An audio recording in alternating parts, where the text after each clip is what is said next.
ይድናል ይላል። እስቲ በሉ የጌታ በሉ እግዚአብሔርን ስም የሚጠራ ሁሉ ምን ይላል? ይድናል። በእምነት በሃይማኖት በፍጹም መፍራት በፍጹም መንበርከክ ለዚህ ስም በፍጹም ክብር ለሚጠራ ሁሉ የሚያድን ይቅር የሚል አበሳ የሚደመስስ ጠላትን የሚጥል ታላቅ ሕያው ስም ነው። ቤተክርስቲያን ስትጸልይ ስምከ ሕያው ዘኢይመውት ትለዋለች።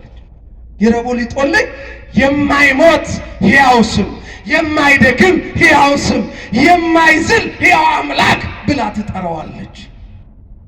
በሌላኛው በቅዳሴዋ ላይ ስምህን ሰምቶ ሞት ይደንግጥ፣ ቀላያት ይሰንጠቁ፣ አለማመን ይራቅ፣ ከክርስቶስ ይልቅ ወርቅና ብርን ወደው ሃይማኖት የሚክዱ የሚያጠፉ ይነቀሉ፣ ቁጣ ቢሆን በዚህ ስም ጸጥ ይበል።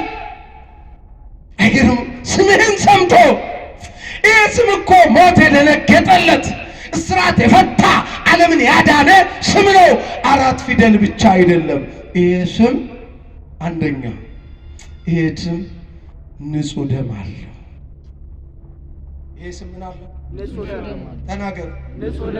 ንጹህ ደም፣ ሕይወት የሆነ ደም አለው።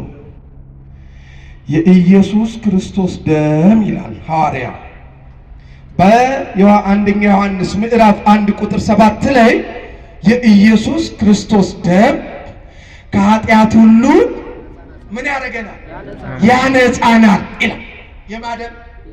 የማደም ደም ያለው ስም፣ ሕያው ደም፣ ቅዱስ ደም፣ አምላካዊ ደም፣ አዳኝ ደም ያለው ስም ነው። ይሄ ስም ዝም ብሎ ለአንዳንዶች መጽሐፍ ላይ እንዳነበቡት 4 ፊደል ብቻ አይደለም። ንጹህ ደም ያለው፣ ዓለምን ያነጻ ደም ያለው፣ የቀደሰ ደም ያለው፣ ሕይወት ያለው ደም ያውም እንዲህ ነው ያለ ማቴዎስ 26:26 ላይ ጽዋውንም አንስቶ ባረከ፣ እንዲህም አላቸው፣ እንኩ ከዚህ ጠጡ፣ ይህ ለብዙዎች የሚፈስ የብዙዎችን ኃጢአት የሚያስርቅ የዓለምን ኃጢአት የሚያስወግድ የሐዲስ ኪዳን ምን ነው? ደሜ ነው። ያዝል ዮሐንስ ወንጌል ምዕራፍ 6 ቁጥር 40 ጀምረ ስታነብ ስጋዬን የበላ ደሜን የጠጣ ምን አለው? የዘላለም ምን አለው? ይሄ ሕይወት የሆነ ደም ያለው ሕይወት የሆነ ቅዱስ ስጋ ያለው ስም ነው። ለዚህ ነው የቤተ ክርስቲያንን ጸሎት ልብ አድርጋችሁ ስሙ።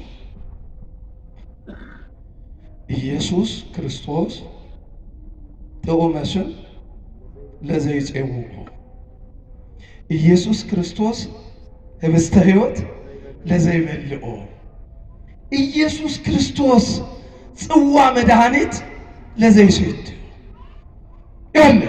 ኢየሱስ ክርስቶስ ለሚጠሩት የሚጣፍጥ ስም ነው ይላል።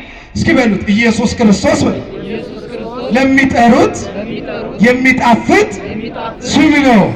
5500 ዘመን አልጫ አልጫ ያለው የመረረውን ዓለም ያጣፈጠ አማናዊ ስም ነው። ክብር ምስጋና ለስም አጠራሩ ይሁንና ይሄ ስም ነው። ቅድም እንዳልኳችሁ በደዌ ዳኛ በአልጋ ቁራኛ የታሰሩ ባጋንንት ታስረው ዘመናቸው ሁሉ ለመረረባቸው ተጠርቶላቸውም ጠርተውትም የተፈቱበት የተፈወሱበት ስም ነው። የሚጣፍጥ ስም። ጥሩት እስኪ ይህን ስም፣ አክብሩት እስኪ ይህን ስም። ጌታዬ፣ አምላኬ፣ መድኃኒቴ፣ ንጉሴ፣ ቤዛዬ፣ የከበርከው የድንግል ማርያም ልጅ የአብ ልጅ ኢየሱስ ሆይ ታሪኬን ቀይረው በሉት እስቲ። አሁን እቺ ቤተክርስቲያን አታውቅ።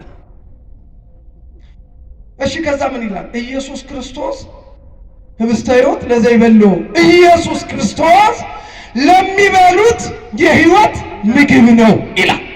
ኢየሱስ ክርስቶስ ለሚበሉት የሕይወት ምግብ ነው። ይሁን እንዲህ እኮ ብላ ነው የምትጸልየው። ብላ ብቻ ኢየሱስ ጌታ ነው አትጮህም።